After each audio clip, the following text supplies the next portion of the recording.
Good morning student.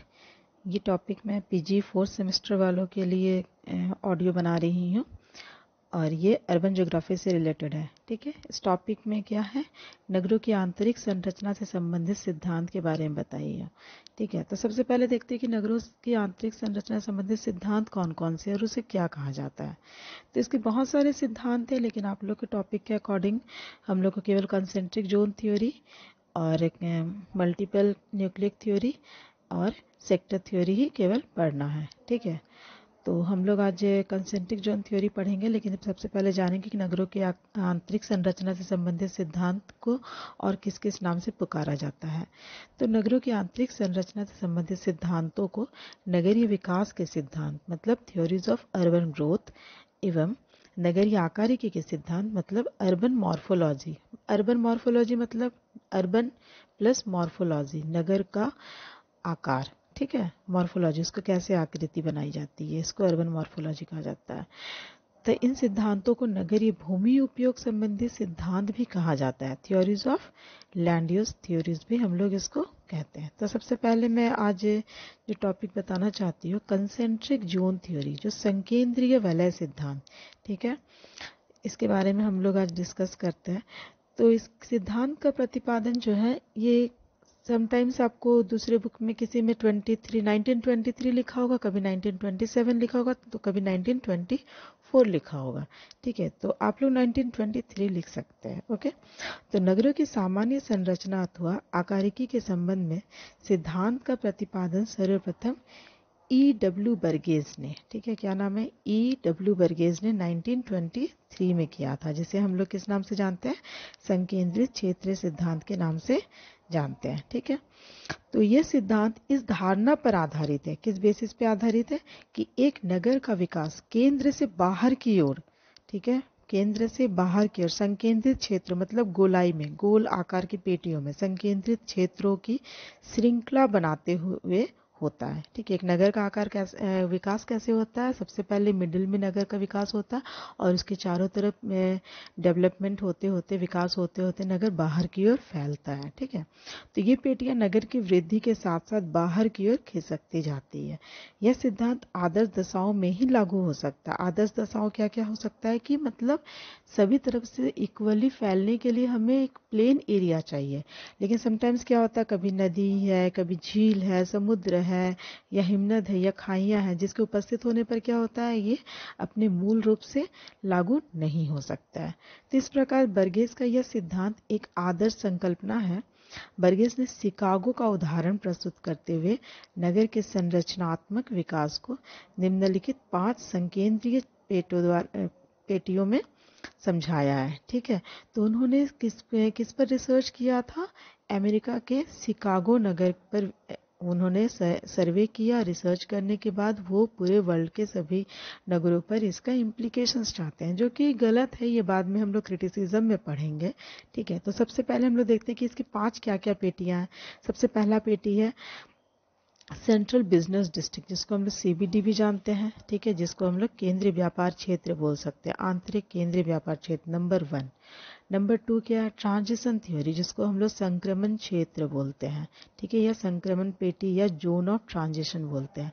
Number 3 क्या है हमारा, श्रमिक लोगों के रिहायशी मकानों का क्षेत्र। नंबर 3 जो है zone of working men's house.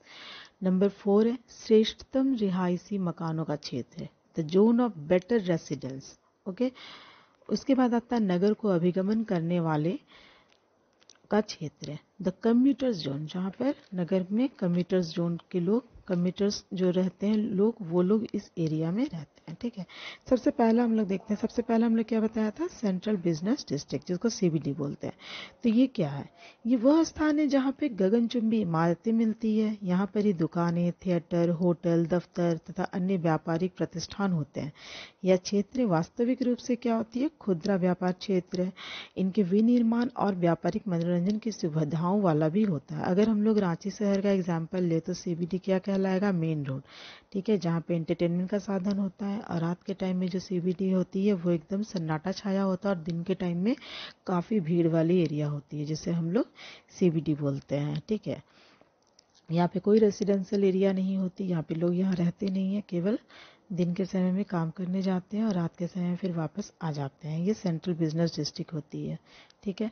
तो नंबर 2 आता है संक्रमण पेटी, जोन ऑफ ट्रांजिशन। यह क्षेत्र औद्योगिक व व्यापारिक क्षेत्र के मध्य का क्षेत्र होता है, जिसका अतिक्रमण इन दोनों क्षेत्रों द्वारा ही किया जाता है। मतलब नगर के लोग भी वहाँ पर आते हैं और तीसरी पेटी वाले लोग भी वहाँ पर रहते हैं। तो ये लोग औद्योगिक क्षेत्र से बहुत दूर नहीं रहना चाहते, क्योंकि दूर रहेंगे तो उनको ट्रांसपोर्ट का कॉस्ट लगेगा, और इसीलिए जहाँ पे उद्योग होता है वहीं आसपास घर बनाकर रहना चाहते हैं, इसलिए इसका नाम है जोन ऑफ ट्रांजिशन, ठीक है।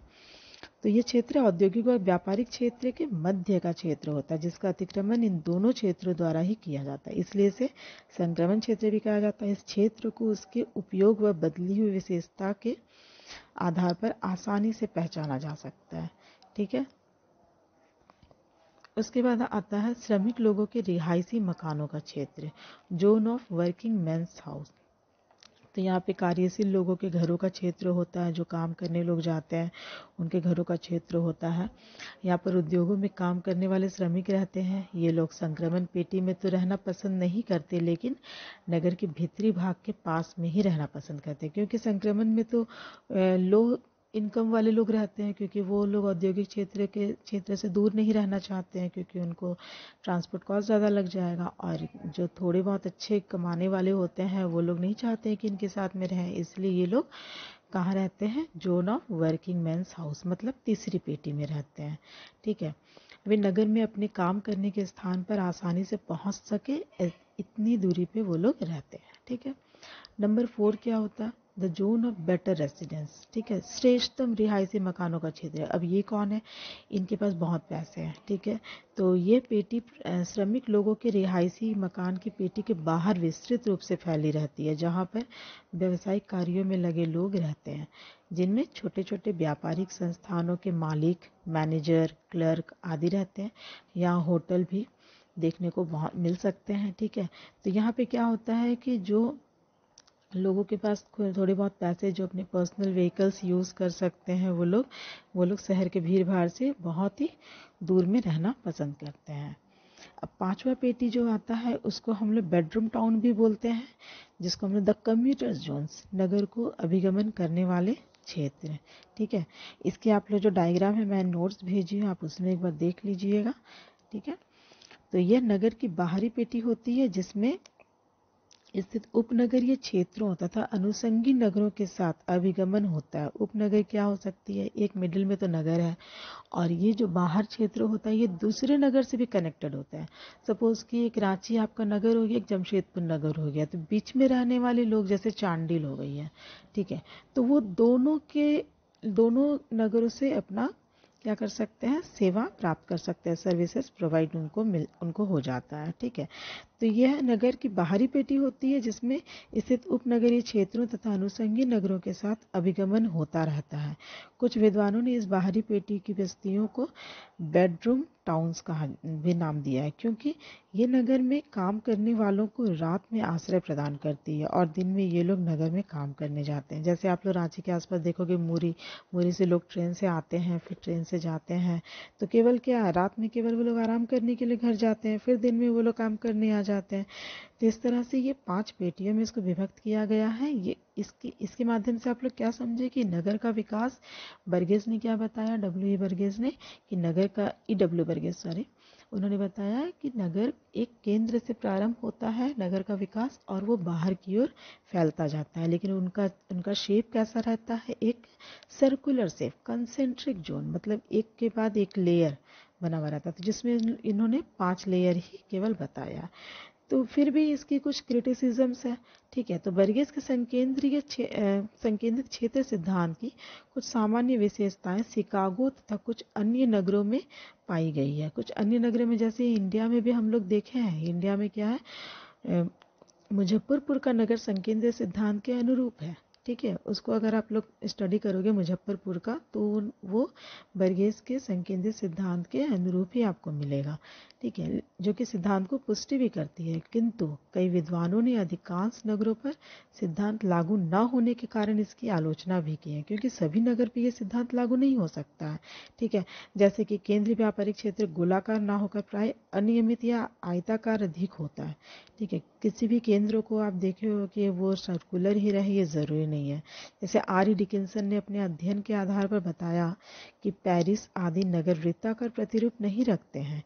इसी प्रकार थोक व्यापार क्षेत्र कुछ मात्रा में ही केंद्रीय व्यापारिक क्षेत्र के किनारे पर मिलते हैं। अधिकांशतः इनकी स्थिति रेल मार्गों के निकट ही होती है। ठीक है, दूसरा हम लोग देख सकते हैं इसकी आलोचना में क्या है, जैसे निम्न आयु वर्ग के आवासीय क्षेत्र तथा गंदी बस्तियां भी मात्र संक्रमण क्षेत्र में केंद्रित न होकर नगर के विभिन्न भागों जैसे औद्योगिक इकाइयों एवं रेल मार्गों के निकट अधिक पाई जाती है। ठीक है, इसके बाद हम लोग देखते हैं इसके क्रिटिसिज्म में क्या है कि भूमि उपयोग स्वरूप के निर्धारण में परिवहन मार्गों की भूमिका की सिद्धांत में उपेक्षा की गई है। नगर से निकलने वाली मुख्य सड़कों के किनारे विकसित हुए व्यापार तथा उसके साथ बढ़ते हुए भूमि मूल्यों को बर्गेस ने अपने सिद्धांत में कोई स्थान नहीं दिया। मतलब क्या है कि अंदर में जैसे नगर एक विकसित हो गया, ठीक है, तो ज़रूरी नहीं है कि नगर वो वैसा ही सर्कुलर वे में ही चलता रहे। बीच बीच में भी तो कहीं डेवलपमेंट हो सकता है, विकास हो सकता है, छोटे नगर फिर से बन सकते हैं वहाँ पे। तो उसके चारों तरफ में किस तरह की पेटी आएगी, इसके बारे में बर्गेस ने कुछ भी नहीं बताया। तो उम्मीद करती हूँ कि इसको पढ़ने के बाद में और सुनने के बाद में आप लोग इसको अच्छी तरह से समझ जाएंगे। इसके बाद मैं नेक्स्ट वीडियो दूसरे टॉपिक पे बनाऊँगी। ओके।